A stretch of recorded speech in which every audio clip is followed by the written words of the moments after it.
Hello friends, मी पूजा आज बनवणार साधी आणि सोपी बेबीसाठी दलिया रेसिपी। चला तर कशी बनवायची ती बघूया। बेबी फूडमध्ये दलिया रेसिपी। तर दलियामध्ये आपण घेतला आहे अर्ध्या वाटी दलिया, याला आपण मराठीमध्ये सोजीसुद्धा म्हणतो। त्यासाठी आपल्याला लागल नाही घेतलेले आहे टमाटर आणि कांदा। पॅन घेतला आहे, त्यामध्ये आपण टाकणार आहे ऑइल, थोडं जिरं,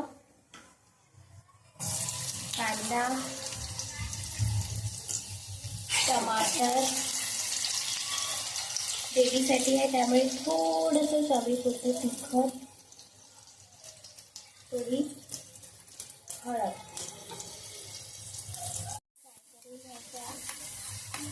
चवीपुरतं मीठ।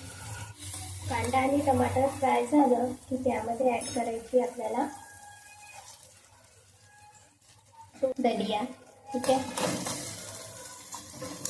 त्याला सुद्धा छान तेलामध्ये फ्राय होऊ द्यायचं आहे विदिन अ सेकंड, जास्त नाही।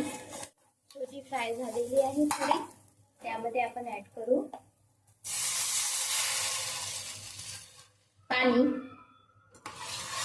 5 ते 10 मिनिट आपण सोजीला शिजू द्यायचं आहे।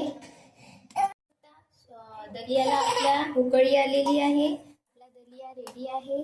द्यायची आहे तर त्याची क्वांटिटी आपण घट्टच ठेवायची आहे। तर आपली सोजी झालेली आहे इथे रेडी। बघितली ना किती साधी आणि सोपी दलिया रेसिपी होती। तुम्ही नक्की ट्राय करा। माझ्या चॅनलला लाईक सबस्क्राईब नक्की करा। थँक्यू।